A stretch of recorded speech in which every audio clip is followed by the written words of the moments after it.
imagine two musicians that I've been honoured to know. One, from when she was a little girl, she's now a quite well-known singer. When she was a little girl, she'd be with her mother, with a little radio in the kitchen. She'd be helping Mummy make cakes or something, and they'd be listening to the radio, and they'd be singing along, Kate Smith and so forth in those days. And at night, she would lie in bed in her room, and she'd start to make up little songs. And afterwards, she composed many songs, and she'd imagine them going down the hallway to Mummy. You see, that's one scenario.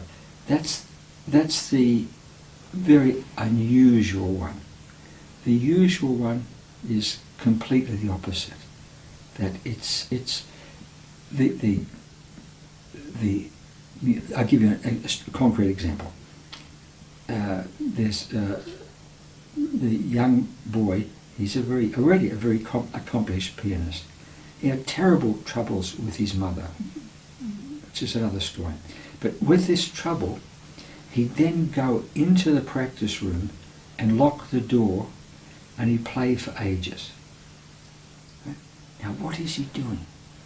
That is not his cave. That is his other world. That is his protection. That's where he feels safe. That's where he goes, safe from his mother. That's where he goes into, for want of a better word, an autistic state. He's what I call now in Wonderland. And he is pretending or trying to convince himself that in this other world, mummies are loving. My mummy is loving. You see, that after a while, he would come out and things would settle down. But so often, so very often, musicians are still in that. I don't use autistic in the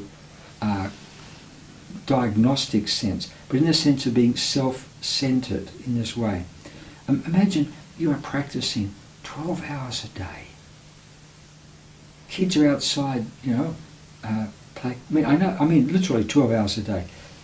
Kids are outside playing the piano and so forth, playing the sports, and here you are in there. I remember hearing on the radio an interview with a very famous musician whose wife was a pianist, whose wife was also a well-known classical pianist. He said, we have our own practice rooms in their house. We both practice 12 hours a day. That's by and large 12 hours of autism.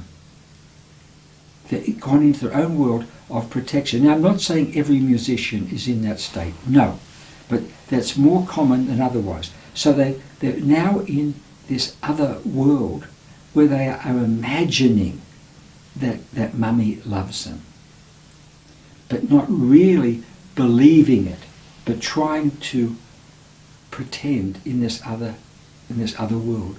You understand? Mm. And that's what I find so often. So you can't. It's very hard to see. I don't want to be too disparaging, but most musicians that I've worked with, and that's a biased group, of course, as being well-rounded people. They are music. They live in this autistic sort of state, and they don't really relate. Oh, it sounds so terrible, but so many of them, they don't really relate to outside people as people. And my work with a musician is to try to help them to be well-rounded people who best express their love through their music. Because if you've gone into this retreat out of fear, you are not expressing love. You're expressing some sort of, as it were, fantasy that you're indulging in this otherworldly state. And once you realize that, you see how lonely the life of a musician is. I was just talking to one today. He's just like this. As soon as and of course you can't say much about him who is making the music about his music making, not his music as such, but his music making, because he is so threatened. And it's because it's the threat that's caused him to go into Wonderland in the first place. So you have to be so careful. And of course, as soon as his wife does anything which he sees as an attack, he immediately has to go into this autistic state. And when he plays, he's really in that state. So he's unable to really put out and relate to the audience. And of course, that's what it's supposed to be. Now, he's going to have stage fright because the audience is the mother that he fears, therefore he's playing as autistic.